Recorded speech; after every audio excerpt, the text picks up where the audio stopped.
हे everyone, welcome back. So आज की video में हम डिटेल एनालिसिस करेंगे फायरकॉइन का।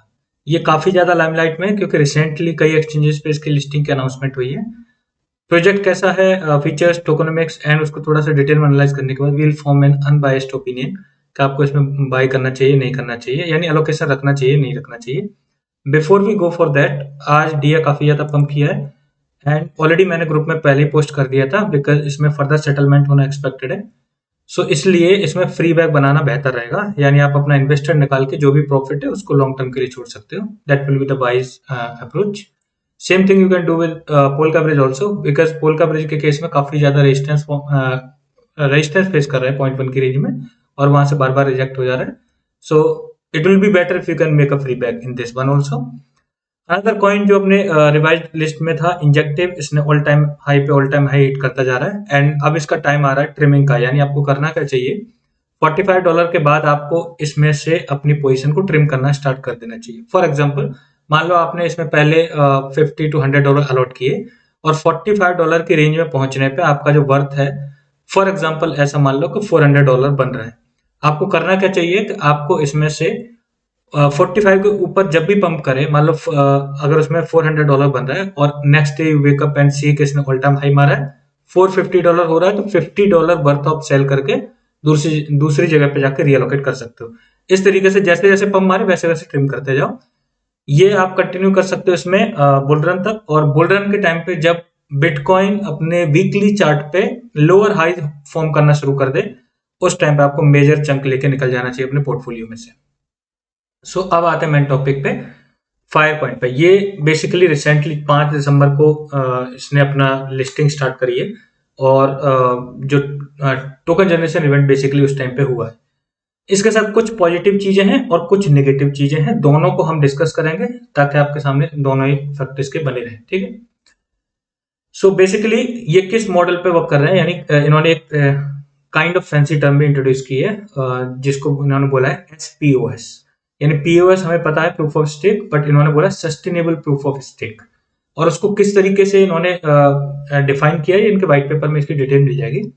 आई will show you right now. But इसके अगर आप बैकर्स देखोगे, so you can find the backers over here, our partners and investors. तो काफी लंबी लिस्ट है, इसमें ये इतने सारे मतलब इनके बैकर्स हैं। प्लस यहाँ पे आप देखोगे जो कंसेंसस प्रोटोकॉल पे जाके आप व्हाइट पेपर में देखोगे, व्हाइट पेपर अगर आप पूरा डिटेल में देखोगे तो बहुत ही जेनेरिक चीजें भरी हुई है। और लास्ट में जाके लाइक इनका नोड रन करने के बाद डिटेल्स दी हैं, उसके बाद हार्डवेयर के details, what you actually need to run the node.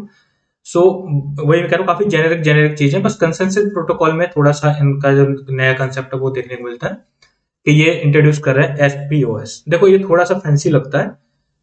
हर कोई प्रोजेक्ट होता है जो आके आके कुछ ना कुछ एकदम नया इंट्रोड्यूस करता है, लेकिन अगर आप टेक लेवल पे देखोगे तो ज्यादा कुछ मेजर अंतर नहीं होता है। अगर जैसे for example proof of stake है, ठीक है, अब उसके बाद कोई बोलेगा कि हम कर रहे हैं DPOS, delegated proof of stake. Basically होता वो प्रूफ ऑफ स्टेक ही है, बस थोड़ा सा उसमें काइंड ऑफ लाइक गवर्नेंस में थोड़ा सा चेंजेस आ जाते हैं, वही इनके केस में। ठीक है। इन्होंने लेटर ऑन यहाँ पे डिफाइन किया है कौन से फैक्टर उनका किस तरीके से वेटेज कंसीडर किया है ताकि ज्यादा इसको मतलब ऑप्टिमाइज वे में बना पाए। फॉर एग्जांपल लाइक स्टेकर्स के लिए 50% रेंडमाइज वोटिंग का 20% वेटेज रखा है, sustainability score 20%, reliability score 10% and previous nomination kind of like -2%. How they are going for that I'm not sure, but बस ऐसा समझ लो प्रूफ ऑफ स्टेक ही है, बस थोड़ा सा इन्होंने कुछ चेंजेस करके बोल दिया कि this is a new term that we are introducing. हालांकि उससे टेक्निकली इतना ज्यादा फर्क नहीं पड़ता है। ठीक। बाकी आप पूरा व्हाइट पेपर देखोगे तो इसी तरह की इन्फो जो मैं आपको ऑलरेडी बता चुका हूँ regarding the notes, regarding the hardware, वही आपको मिल जाएगा। फॉर एग्जाम्पल नेस्टेड ब्लॉक्स क्या है, फिर उसके बाद दो ज्यादा things kind of technical, but उसकी इतनी ज्यादा नेसेसिटी नहीं है। ठीक है।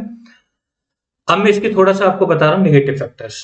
तो ये तो एक पॉजिटिव फैक्टर था, ठीक है, एक उस पर वर्क कर रहा है, प्लस कार्बन न्यूट्रलिटी पे वर्क कर रहा है, प्लस इन्होंने जो रिसेंट कोलैबोरेशन की आई शो दैट, बट आपको मैं पहले नेगेटिव फैक्टर दिखा रहा हूँ। नेगेटिव फैक्ट नंबर 1, जो एयर ड्रॉप के रिगार्डिंग इसकी एक नेगेटिविटी बनी है।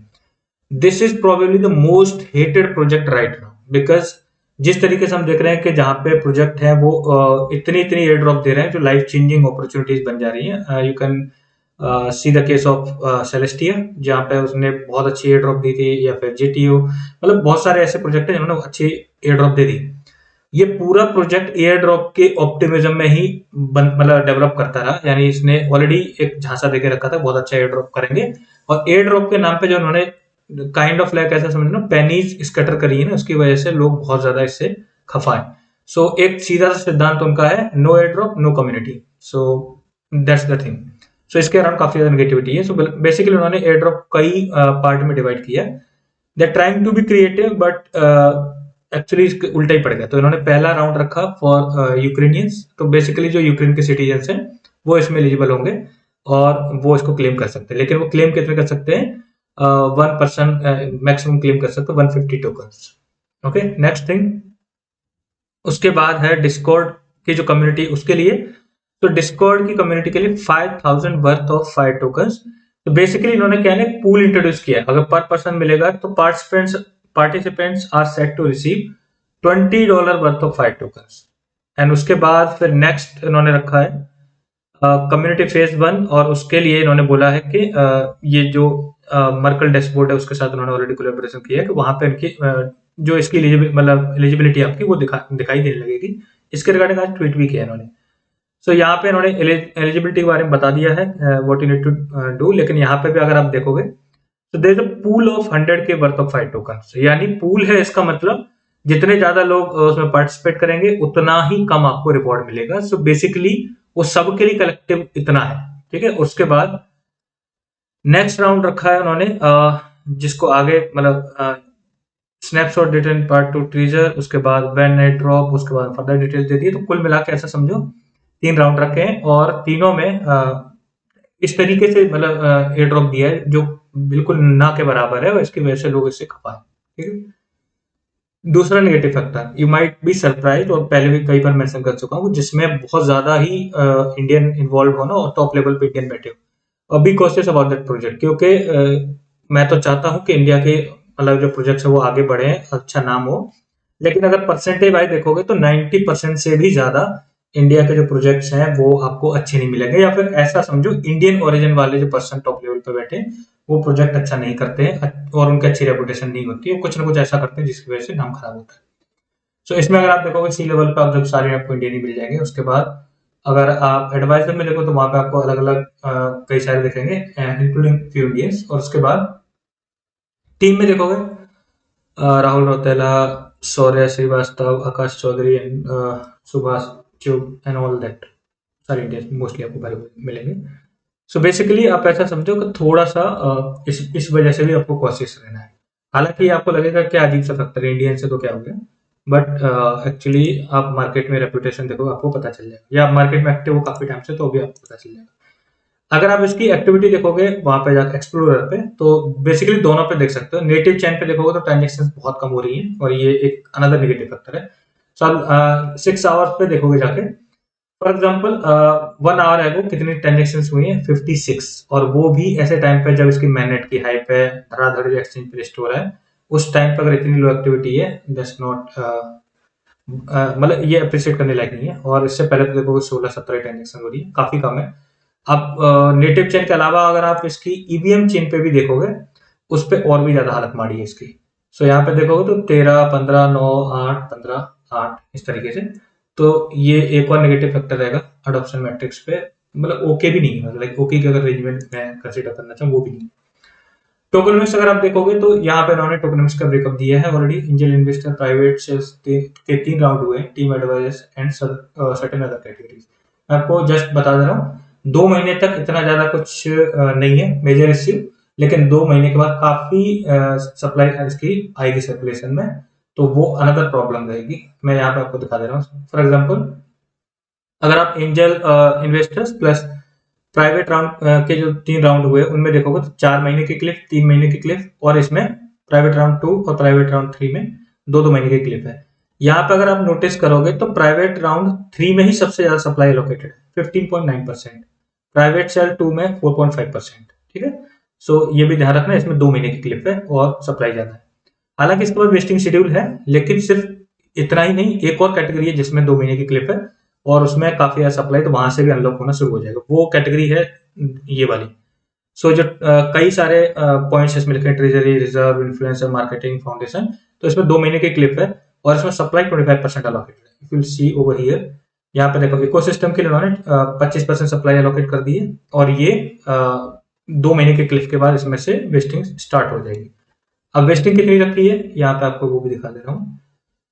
सो इसमें रखिए 6.8% आ जाएगी in first year, other in 48 months. और उसके बाद यहाँ पे अगर आप देखोगे टीम एंड एडवाइजर्स के लिए तो 9 महीने के 3 महीने की क्लिप है। सो इसमें इतना प्रॉब्लम नहीं है। लेकिन प्राइवेट राउंड में देखोगे जैसे मान लो 2-2 महीने की क्लिप है, इनमें सप्लाई भी ज्यादा है। उसके बाद वेस्टिंग शेड्यूल मंथ्स में रखा है। प्राइवेट राउंड 2 के लिए 11 महीने का और प्राइवेट राउंड 3 के लिए 12 महीने का, बट स्टिल 2 महीने की क्लिप के बाद यहाँ से भी सप्लाई सर्कुलेशन आना शुरू हो जाएगी। सो अडॉप्शन मैट्रिक्स पे ओके से भी कम है, ठीक है। और उसके बाद 2 महीने बाद इन्फ्लेशन भी अच्छा खासा स्टार्ट हो जाएगा। तो ये चीज क्रिटिकली आपको नेगेटिवली कंसिडर करके चलना है इसको। हालांकि कुछ जो नोटेबल पॉजिटिव फैक्टर्स है उनको भी दिखा दे रहा हूँ। जैसे इन्होंने बोला है कॉन्गो सोलर एनर्जी प्रोजेक्ट से इनका कोलैबोरेशन हुआ, दे आर फोकसिंग, इनका मतलब इन्होंने एक डिटेल ट्वीट भी करा इसके रिलेटेड कि रियल वर्ल्ड असेट, यानी इनके रियल वर्ल्ड में यूटिलिटी ऐसे प्रोजेक्ट के साथ उन्होंने कोलैबोरेशन किया है। उसके बाद another multi billion dollar carbon market place. अब ये जो billion dollar, multi billion dollar इस तरह से टैग लिख रहा है, that's the potential and feasibility, ये जो मार्केट है उस लेवल पे पहुंच सकते हैं। इट डजंट मीन कि ये जो प्रोजेक्ट है जो लॉन्च हुआ है वो बिलियन डॉलर का है। सो ये मार्केट मतलब मार्केटिंग का गिमिक है। इसके लिए आपको you don't need to fall for it. So एक प्रोजेक्ट लाइव हुआ है ग्रो के नाम से, उसकी डिटेल इन्होंने दी है। बाकी अगर आप एक इंटरेस्टिंग चीज देखोगे, जब बाईबिट की इन्होंने अनाउंसमेंट करी थी उसके बाद ही इन्होंने एक ट्वीट करी थी कि बाईबिट की जो लिस्टिंग है दिसंबर 5 को हो रही है, उसके बाद फायर टोकन 3 नए एक्सचेंज पे लिस्ट हो जाएगा और 2 की ऑलरेडी अनाउंसमेंट हो गई, एक और अनाउंसमेंट होगी। अब कौन सा एक्सचेंज होगा I am not sure about it. एक जो है गेट आयो जिस पर ये लिस्ट होने वाला है 22 तारीख को, वहां पे ट्रेडिंग स्टार्ट हो जाएगी। बिंगेक्स की अनाउंसमेंट भी हो गई है, 22 तारीख को वहां भी ट्रेडिंग स्टार्ट हो जाएगी। सो इसके अलावा एक और एक्सचेंज होगा जिसपे आएगा। सो बेसिकली अगर आप इसमें पॉजिटिव और नेगेटिव फैक्टर दोनों को ध्यान में रखोगे, सो इन माय ओपिनियन, अगर मैं आपको अनबाइस्ड ओपिनियन दूंगा आपको क्या करना चाहिए, बेशक इसके काफी ट्रेंड वेंड कर रहा है ट्विटर पे और काफी हाइप बन रही होगी, लेकिन मेरे हिसाब से इसमें आपको हैवी एलोकेशन के बारे में तो बिल्कुल सोचना भी नहीं है। That's not even worth it. But आप एक स्मॉल एलोकेशन प्रेफर कर सकते हो और वो डिपेंड करेगा आपके पोर्टफोलियो के अकॉर्डिंग, बट उतना ही होना चाहिए जितना आप एक स्मॉल कैप प्रोजेक्ट में अलॉट करना चाहो, ठीक है। और उसके बाद भी ये जो हाइप है लिस्टिंग की, इसमें ही आपको इसका फ्री बैक बना देना चाहिए और ऐसा नहीं एक्सपेक्ट करके चलना कि नेसेसरली 2x कर ही जाए तब आप अपना इन्वेस्टर निकालो और फ्री बैक बनाओ, ठीक है। 30% 40% तक भी मिल जाता फ्रॉम हियर, उतने में ही अपना फ्री बैक बनाना और इन्वेस्टर जरूर निकाल लेना जिससे आपका रिस्क मिनिमाइज हो जाए। That will be the best approach. और अब अगर आपको ऐसा लगे कभी 19 मिलियन डॉलर की मार्केट कैप में काफी लो पे है, अगर एडॉप्शन मतलब बाद में बेटर होता है तो बहुत अच्छा करेगा। बट ये चीज भी ध्यान में रखनी है, 2 महीने तक की ही प्लानिंग लेके चलना। 2 महीने के बाद इसमें इन्फ्लेशन भी शुरू होगा। अब दोनों फैक्ट साथ में रहेंगे, मार्केट में ऑप्टिमिज्म भी रहेगा प्लस इसमें इन्फ्लेशन वाला फैक्टर भी रहेगा। तो ऐसा नहीं है कि इन टर्म ऑफ अगर इन्वेस्टमेंट मतलब जो रिटर्न देखोगे उसमें, तो इन टर्म ऑफ दैट चीजें तब थोड़ी सी अनफोल्ड होंगी जब फर्दर इसके अडॉप्शन मैट्रिक्स में क्लैरिटी है। सो ओवरऑल अगर देखा जाए तो रिस्क फैक्टर रहेगा। So keep in mind that. Thanks for watching the video.